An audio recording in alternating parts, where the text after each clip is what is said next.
The secret of how to find meaning in the midst of chaos. If everything fell apart tomorrow, would you still know who you are? That's the question most people spend their lives avoiding. They build routines, identities, and beliefs around the illusion of control. Yet the truth is that chaos always arrives, not to punish but to reveal what control tried to hide. The moments when the ground beneath you shakes are not signs that life is against you. They are invitations from a deeper intelligence calling you to remember what cannot be destroyed. In the next few minutes, I will show you something rarely spoken of so directly. You will see that chaos is not the opposite of meaning. It is the cradle of it. It is the sacred space where all false order collapses so true order can emerge. Modern neuroscience, Bashar's teachings, and ancient biblical wisdom converge on this truth. What you call falling apart is in fact the nervous system's initiation into evolution. The brain, the body, and consciousness itself are wired to grow through uncertainty. Let's begin with the science. The human brain is obsessed with patterns. It predicts what will happen next, constantly comparing what it expects with what it perceives. This predictive system is the foundation of security. When reality behaves as expected, the brain releases calm neurochemistry. When the unexpected arrives, it interprets chaos as danger. But the paradox is that without unpredictability, the brain never rewires. Growth demands chaos. It's the disruption of the familiar that forces the nervous system to build higher order. Every moment you've evolved, whether through love, loss, or revelation, came because something you depended on broke. Now look at Bashar's lens. He says chaos is the bridge between old frequency and new. When your life seems to be dissolving, it is not random. It's vibrational restructuring. The old frequency of who you were cannot sustain the higher version of who you are becoming. So the structures built on outdated beliefs collapse. What feels like chaos is the space between frequencies, the noise of reality recalibrating itself around your new vibration. The more you resist, the longer you stay in static. The more you trust, the faster you align. The Bible tells this same truth in ancient language. Genesis opens not with light but with chaos. The earth was formless and void, and darkness was over the surface of the deep. Only after this verse do we read, "And God said, 'Let there be light.'" The Spirit of God does not avoid the void, it moves over it. Creation begins in chaos. The light comes after the trembling. Every time you face uncertainty, you are standing at your own Genesis moment, the opportunity for something entirely new to emerge. That is what this video is about. It is not a list of techniques or empty affirmations. It is a journey, a reorientation of perception. You will understand chaos not as the destroyer of meaning, but as the language through which meaning speaks. You will see how your brain, your beliefs, and your spirit participate in the same divine pattern that turns void into creation. If you stay until the end, you will not just think differently, you will feel differently. You will recognize the hidden intelligence in what once terrified you. You will learn to stand in the eye of the storm and recognize it as the center of awakening. But if you stop here, you will keep mistaking noise for punishment, randomness for abandonment, and you will miss the secret that every mystic, scientist, and awakened soul has whispered across time. Chaos is the handwriting of God on the blackboard of the universe. Chapter 1. The Illusion of Control. Every human being is addicted to control.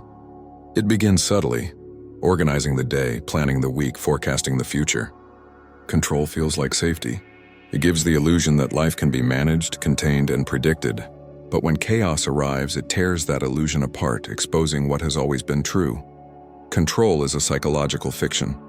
The brain invented it to shield you from the immensity of the unknown. Beneath every routine, every plan, and every expectation lies an ocean of uncertainty that cannot be domesticated. Neuroscience shows that the prefrontal cortex, the seat of planning and decision-making, constantly builds predictive models of reality. It compares incoming information to those models and adjusts behavior accordingly. This process gives you the sensation of control, but it is only a simulation. The brain's predictions are never perfect. They are stories woven from memory and bias. When events defy these predictions, chaos is not born. It is revealed. The unknown was always there, patiently waiting beneath your expectations. That revelation is terrifying because it dismantles the mental architecture of security. You feel disoriented, not because life betrayed you, but because your expectations could no longer hold it.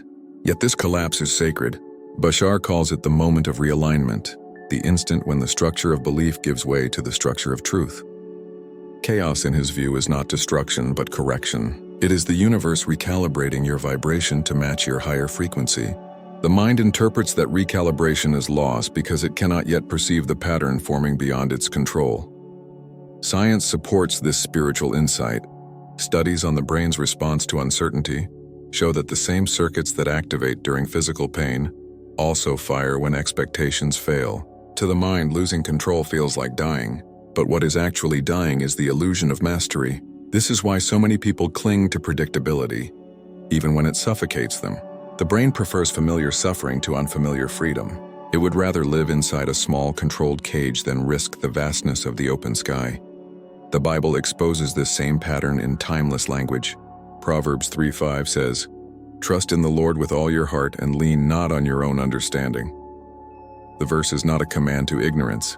It is an invitation to humility. Your understanding, like your brain's model of reality, is limited. To lean on it is to rest your entire life on a fragile structure of assumptions.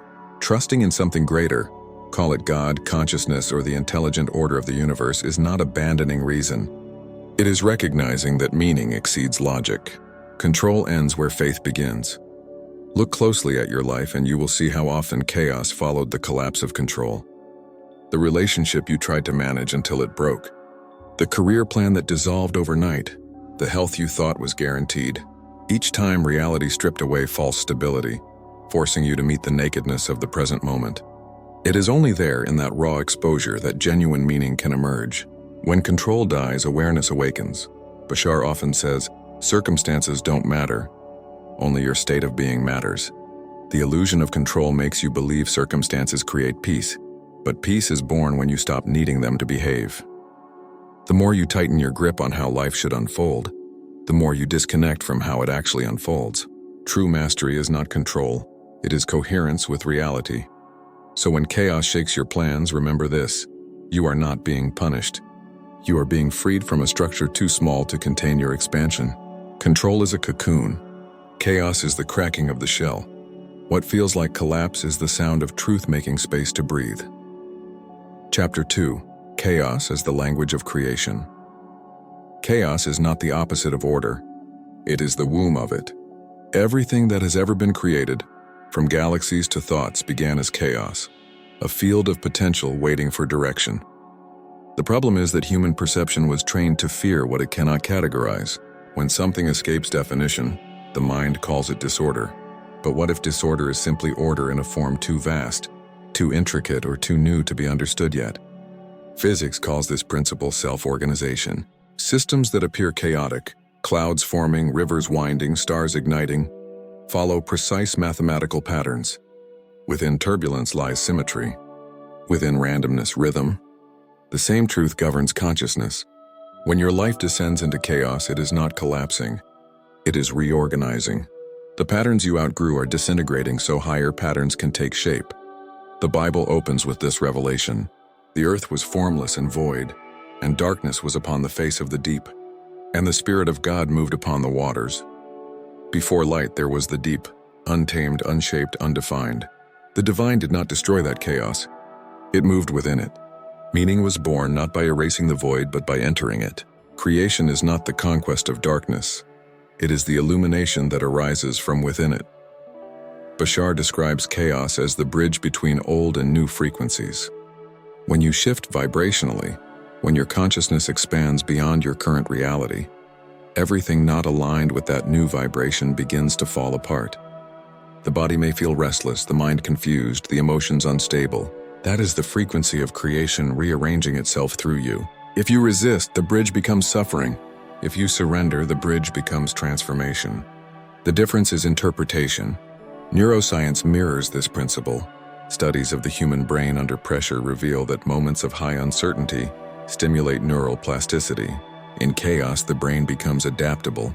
It searches for new pathways, new associations, new ways of making sense of the world. The collapse of the familiar network is what allows evolution. In other words, chaos is the biological language of innovation.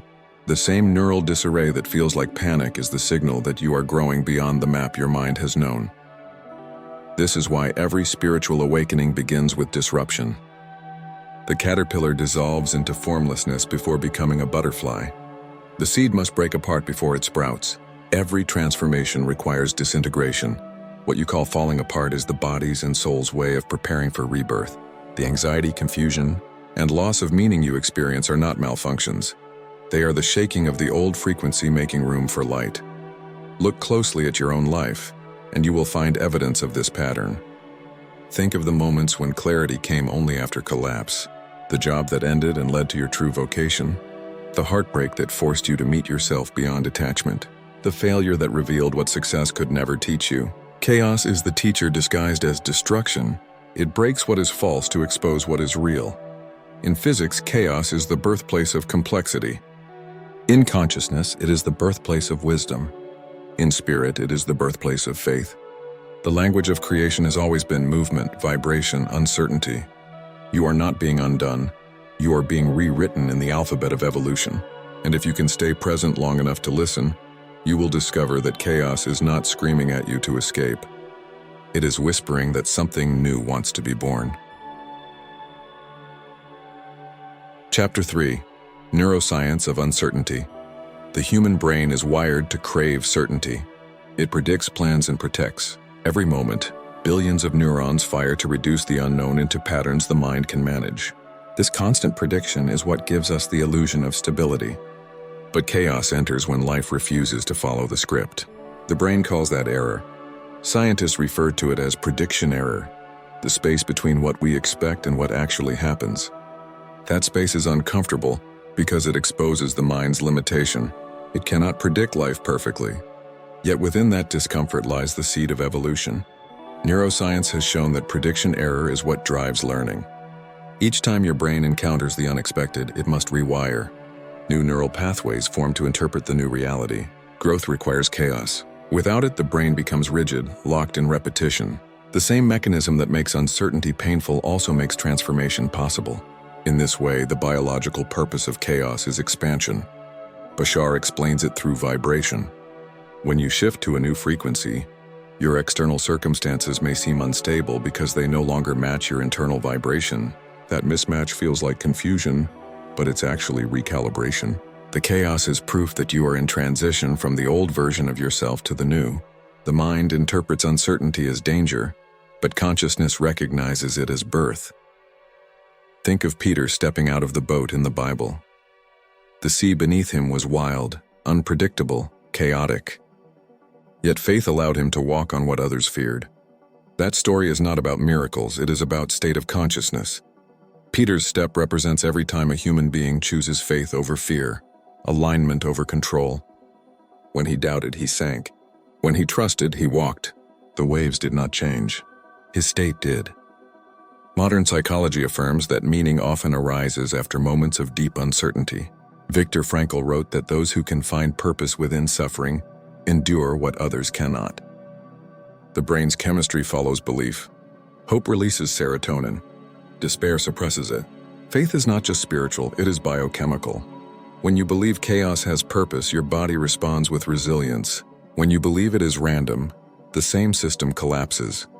You cannot escape uncertainty, but you can learn to inhabit it differently.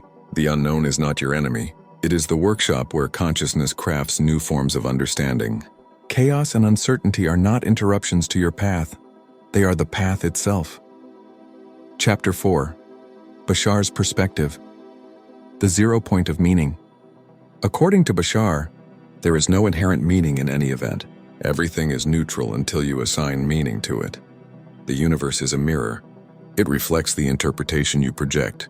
This is what he calls the zero point of creation, the moment where external chaos demands internal definition. In that space, you are no longer a passive observer, but the author of experience.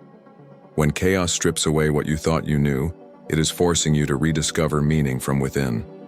Most people search for external order, a reason, a pattern, a guarantee. But Bashar insists that meaning is self-assigned. The world is blank canvas, and the emotion you paint upon it determines the picture you experience. If you decide that chaos means loss, you vibrate at despair. If you decide it means rebirth, you align with expansion. This teaching might sound abstract until you see its psychological counterpart. Cognitive behavioral therapy shows that interpretation shapes emotion. The same event can create trauma or wisdom depending on perception. When meaning collapses, depression follows. When new meaning is born, healing begins. The 0 point is the space between destruction and reconstruction, where identity dies and consciousness awakens. In spirituality, this is known as the dark night of the soul. It is the void between the person you were and the person you are becoming. The mind resists because it cannot find reference points. Bashar would say the vibration of the old belief no longer exists, and the new one has not yet stabilized. This is the point where surrender becomes sacred. The Bible describes this moment repeatedly. Job sits in ashes, stripped of everything, demanding answers. Yet it is within that desolation that he hears the voice of God. Chaos removed the distractions so revelation could emerge. Meaning in its purest form is discovered not in abundance but in emptiness. The moment you stop begging for external validation and choose to assign meaning from within, you enter the creative power of the divine itself. This is not a philosophical exercise. It is the foundation of transformation. When you stand in chaos and declare, "This is the beginning, not the end," reality rearranges to match that belief. The 0 point is not where meaning dies. It is where conscious creation begins. Chapter 5. The Biblical Parallel. Order born from the storm. The Bible is full of storms, and none of them are accidents. They are archetypes of transformation, showing that divine order hides inside apparent disorder. When Jonah fled his purpose, a storm rose. When Jesus slept in the boat, a storm threatened to drown his disciples. In both stories, the storm was not punishment, it was correction. It was chaos designed to bring the heart back into alignment with truth. Every storm in Scripture follows the same rhythm: resistance, surrender, revelation. Jonah resisted, chaos intensified. Only when he surrendered to his purpose did the sea grow calm. The disciples feared, yet when Jesus spoke, "Peace, be still," the wind obeyed. The pattern is universal. Chaos serves the awakening of consciousness. The storm is not the problem. The fear of it is. Neuroscience now supports what those stories illustrated. During states of surrender, activity in the amygdala, the brain's fear center, decreases. At the same time, regions associated with insight and empathy become active. When you stop fighting chaos, the brain shifts from defense to integration. The storm outside mirrors the one inside. When calm rises within, coherence appears without. Bashar frames it this way: reality reflects your dominant vibration. A storm only persists as long as you vibrate resistance. The moment you embody peace, circumstances begin to reflect peace. This is not magical thinking. It is vibrational physics. Every emotional state is a frequency that shapes perception. Peace is not a reward after the storm. It is the command that ends it. Job's story completes this lesson. After losing everything, he discovers that meaning was never in possessions but in awareness. His suffering births wisdom. "I had heard of you by the hearing of the ear, but now my eye sees you." Chaos was the veil through which vision emerged. Order was not restored by avoidance but by revelation. In every storm you face, you are given the same invitation: stop resisting and start listening. The wind is not there to break you. It is there to remind you who commands it. Chapter 6. The Myth of the Safe Life. Human beings were not designed for comfort. They were designed for growth. Yet modern society has built an altar to safety, mistaking it for peace. We build routines to keep the unknown at bay, gather possessions to protect ourselves from uncertainty, and fill silence with noise so we never have to face the depth of our own being. But the cost of a safe life is a small life. And the tragedy is that, in the pursuit of avoiding chaos, we end up avoiding meaning. Neuroscience confirms this truth. The brain associates familiarity with safety and novelty with potential threat. That's why we tend to repeat patterns even when they cause pain, because pain we know feels safer than joy we can't predict. Comfort numbs the nervous system. Challenge rewires it. When nothing stretches you, you stop evolving. The circuits of creativity, intuition, and resilience only awaken when the brain meets the unknown. Bashar teaches that challenge is the engine of expansion. He says the absence of challenge is the absence of growth. If reality feels too stable, too predictable, it means your vibration has stagnated. The universe will then introduce chaos not to punish you, but to move energy again. Chaos is the sign that your consciousness is outgrowing its shell. The Bible mirrors this in words both poetic and piercing. Whoever loses his life for my sake will find it. Losing your life does not mean physical death. It means the surrender of the false identity built on control, ego, and safety. The illusion of a fixed life must die for real life to begin. Abraham left his homeland not because he was bored, but because faith demanded it. Jesus walked into the wilderness not for comfort, but for clarity. Every soul that awakens must first step beyond the walls of its own certainty. The safe life promises protection, but delivers emptiness. It offers predictability, but robs you of vitality. In trying to avoid chaos, you forfeit the very friction that shapes character. The fire that refines gold is the same fire that terrifies the unprepared. Yet without it, the metal never shines. Safety is not the absence of danger. It is the presence of trust. When you redefine safety as alignment with your highest truth instead of avoidance of pain, chaos becomes your teacher, not your enemy. You stop asking, "How can I prevent storms?" and begin asking, "How can I sail through them with grace?" The safe life ends where the real one begins. Chapter 7. The Physics of Chaos, Hidden Order in Disorder. Science has long tried to tame chaos. Yet the deeper we study it, the more we realize that chaos is not the breakdown of order. It is order in motion. In the late 20th century, physicists discovered what's now known as chaos theory. Within apparent randomness, there exist patterns so intricate that only a higher perspective can perceive them. The flutter of a butterfly's wings can alter weather systems across the planet. A fraction of a degree in the early universe determined the formation of galaxies. Order hides in disorder like melody within noise. Fractals reveal this beautifully. Zoom in or out and you find the same pattern repeating endlessly at every scale. The edges of clouds, coastlines, and trees. All expressions of mathematical harmony disguised as irregularity. What appears chaotic is simply too complex for the human mind to predict. Consciousness follows the same law. The events you call random are fractals of divine design repeating at the scale of your soul. Bashar describes this as vibrational geometry. He says the universe is not linear but harmonic. When life appears chaotic, it is because your consciousness is viewing a higher order pattern from a lower perspective. What looks like collapse is actually synchronization unfolding in dimensions you cannot yet perceive. You are witnessing a masterpiece from inches away and mistaking brushstrokes for confusion. The Bible expresses this truth in a single sentence. All things work together for good to those who love God. Not some things, all things. Even the broken pieces, even the storms, even the silence. Hidden within every disorder is divine architecture. Faith is the willingness to trust that unseen order before it becomes visible. Neuroscience complements this view through the study of coherence. The human heart and brain operate as oscillating systems. When emotions such as fear or anger dominate, the rhythm becomes chaotic.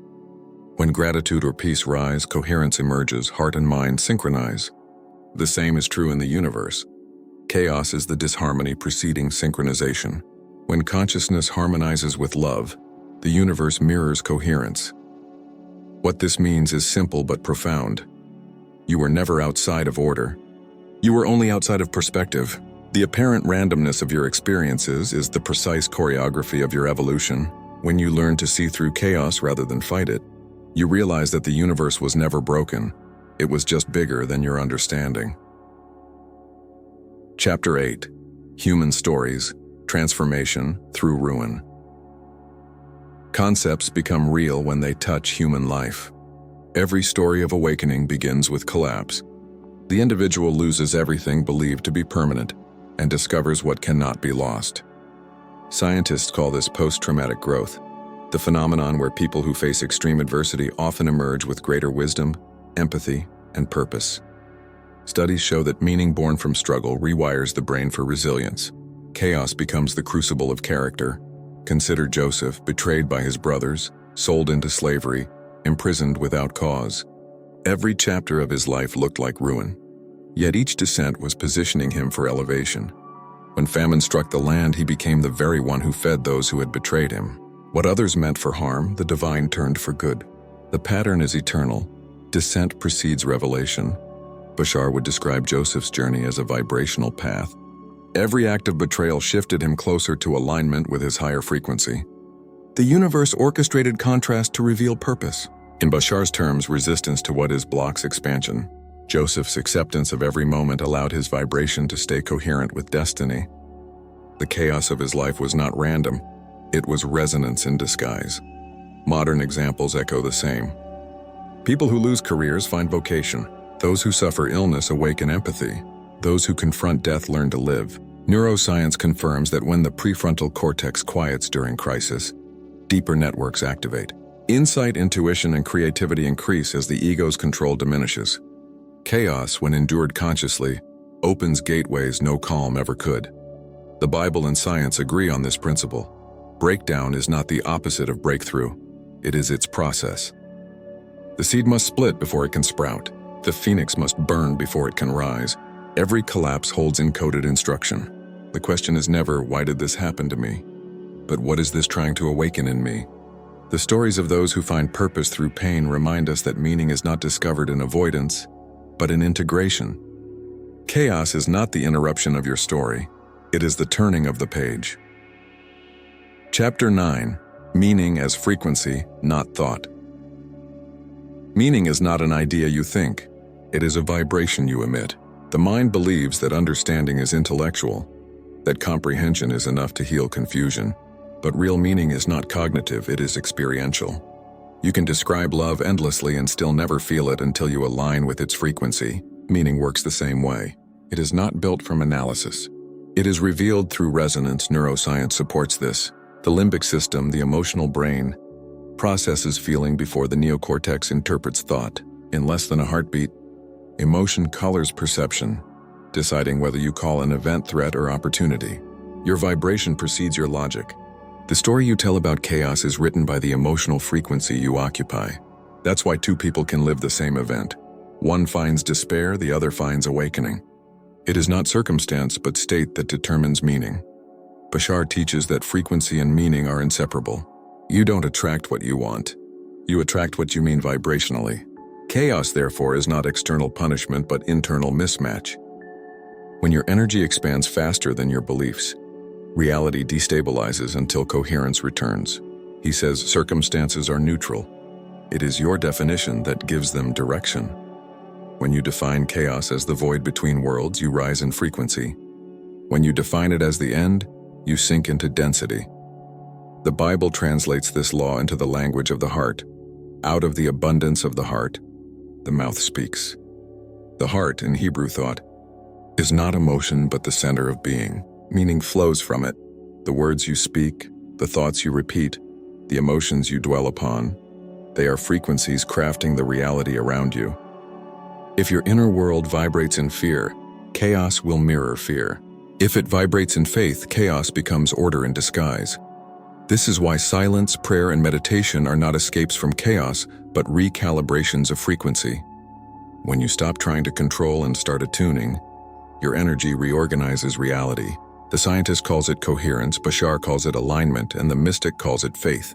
All three point to one truth. Meaning is not found, it is tuned. When you feel lost, it is not because life has no meaning. It's because you have drifted from its vibration. Shift your frequency and meaning returns as naturally as breath. Chaos is only static that precedes a clearer signal.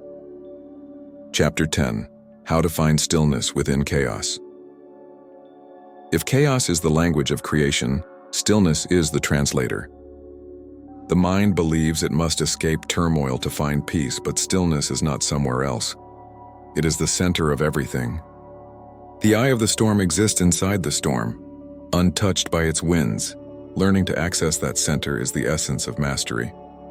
Neuroscience reveals that the body has a built-in doorway to this stillness, the breath. Each slow, conscious inhale activates the vagus nerve, telling the brain the threat has passed. Cortisol drops, heart rate stabilizes, and the prefrontal cortex regains clarity. The moment you breathe with awareness, you are teaching your nervous system a new truth. Safety does not depend on circumstances.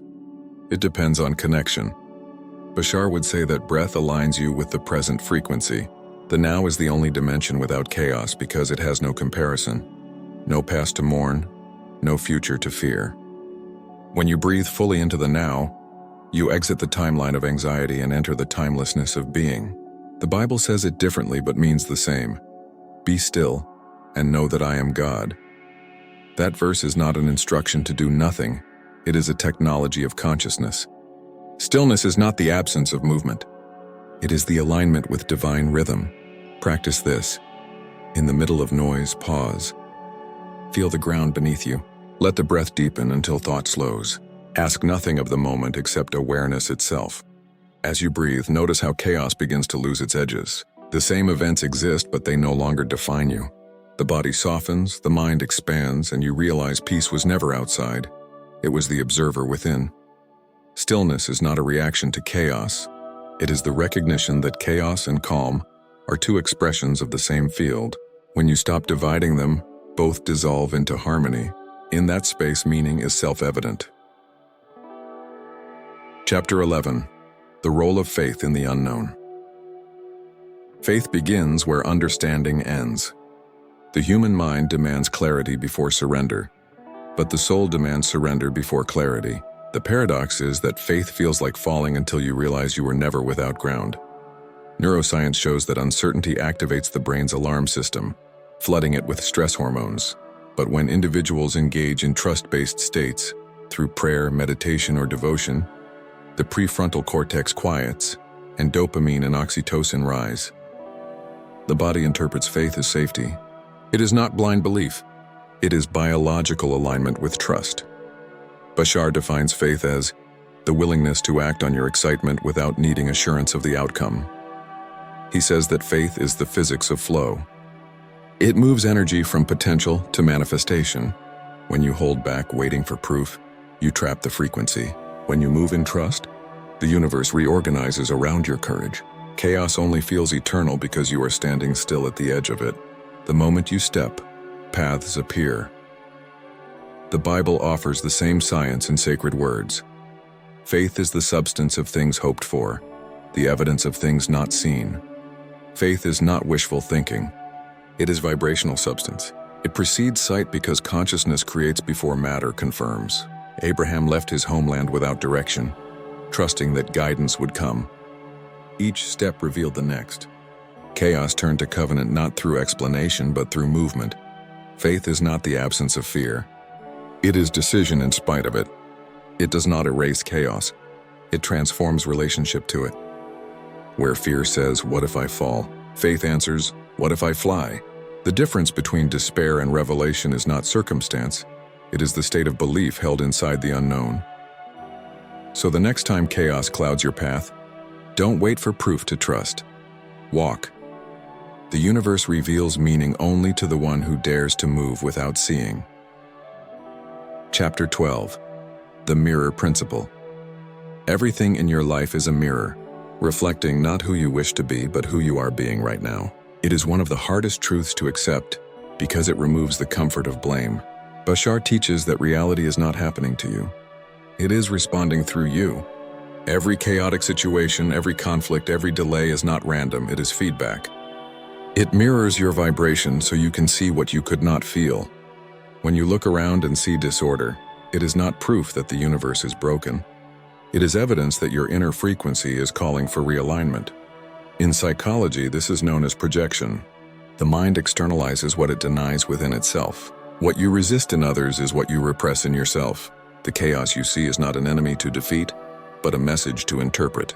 When you change the internal vibration, the mirror changes instantly. The outer world cannot hold form without the energy that sustains it. Shift that energy, and the reflection rearranges.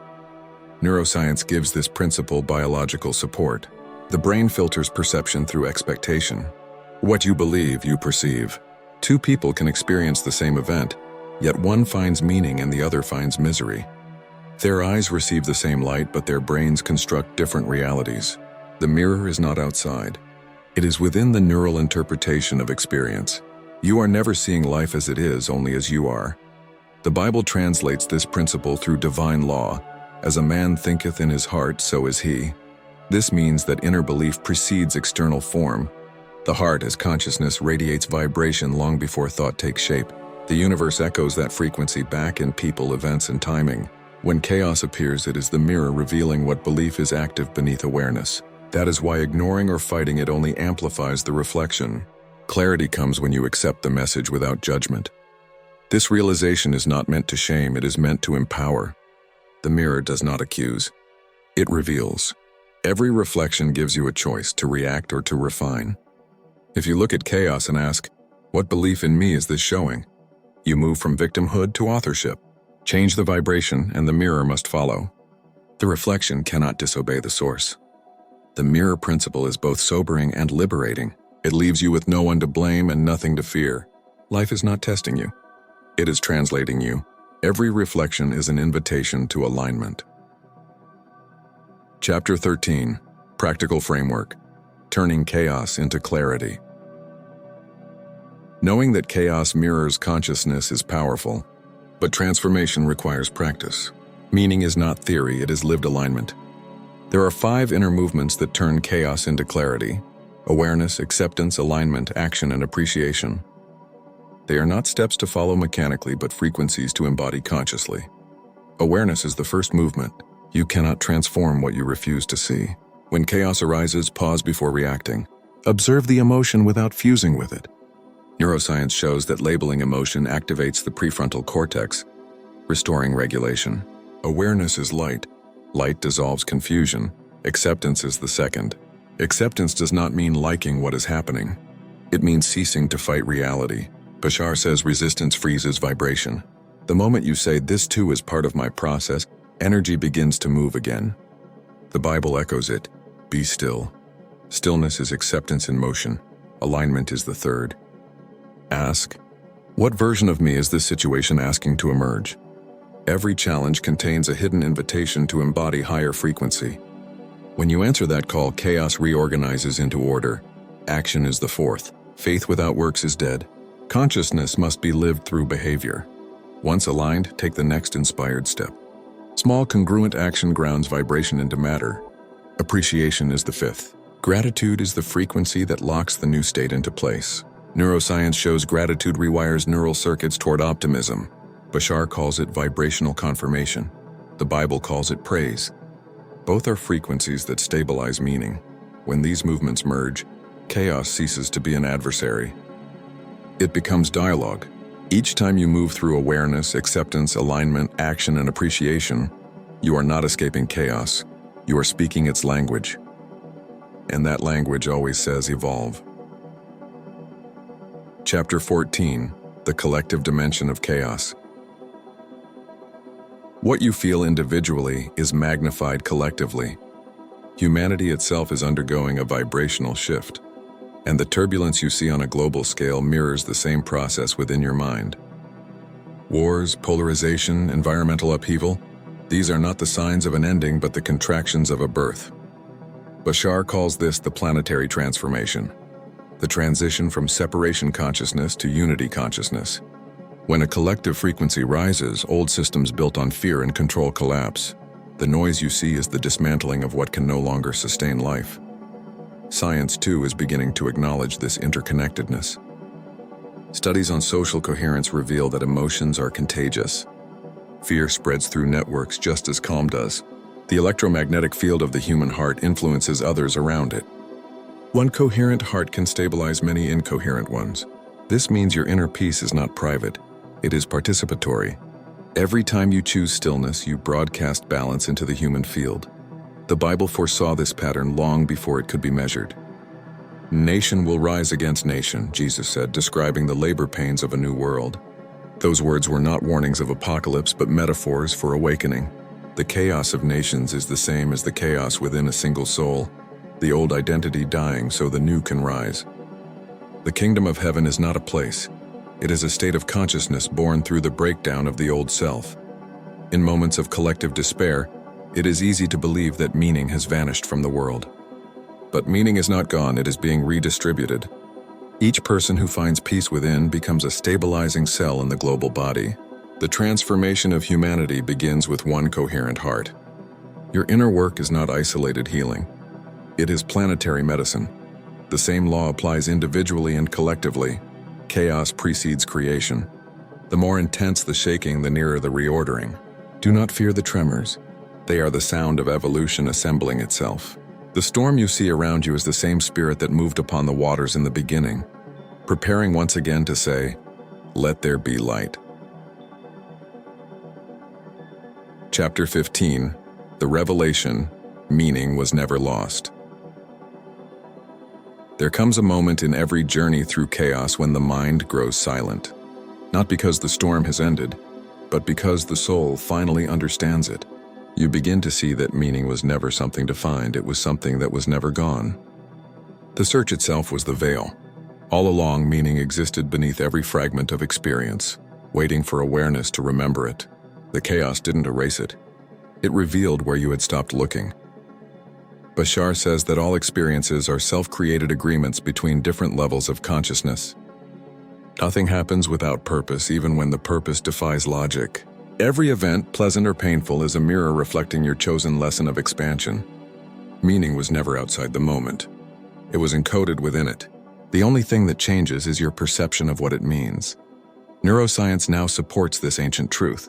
Studies on perception show that the brain doesn't record reality, it interprets it. Meaning is not found in data, but in interpretation. The more conscious the observer, the more intentional the meaning. Two people can live through the same chaos. One grows bitter, the other grows wise. The difference is awareness. Chaos never decides. Consciousness does. The Bible speaks this mystery in simple words. All things work together for good. Not some things. All. Even what breaks your heart, even what you wish never happened. Divine intelligence hides purpose in paradox. Meaning lives not in understanding everything, but in trusting that nothing is wasted. Every wound becomes a doorway. Every loss an initiation. Every ending, the beginning of revelation. When you realize this, the search for meaning dissolves into participation in it. You stop asking life, "What do you want from me?" and begin asking, "What are you expressing through me?" Chaos no longer feels personal, it feels sacred. You become a collaborator in the great unfolding, not a victim of it. This is the secret hidden behind all teachings, from Bashar to the Bible. Meaning is not a destination reached after order returns. Meaning is the awareness that sees order even while the storm still rages. When you live from that state, nothing is wasted. Even the wind carries wisdom. So now I ask you to declare it, to anchor this realization in the field of creation. Write in the comments, "I choose to find meaning in my chaos." Do not write it as a wish. Write it as truth. Each word you type becomes vibration, your personal echo in the collective awakening.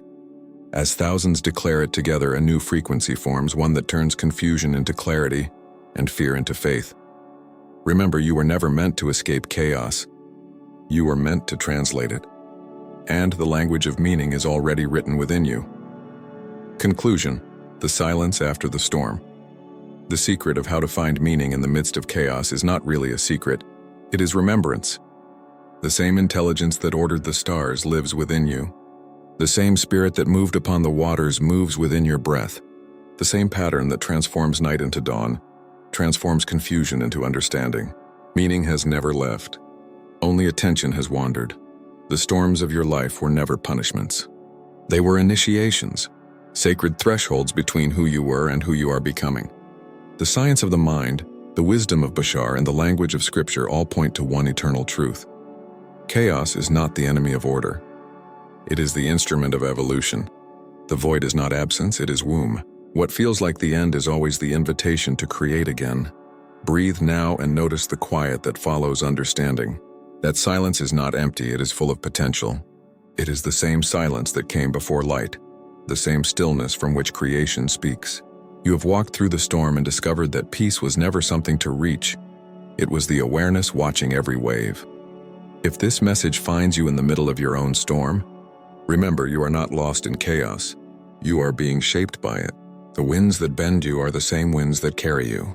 The breaking you feel is not the end of meaning. It is meaning breaking through. Let these words remain as a final seal. And the Spirit of God moved upon the face of the waters. Creation did not begin in peace. It began in motion, in darkness, in chaos, and from that chaos light emerged. The same light is within you now, waiting to be spoken. The storm is over. The silence is sacred. You have found meaning not beyond chaos, but through it.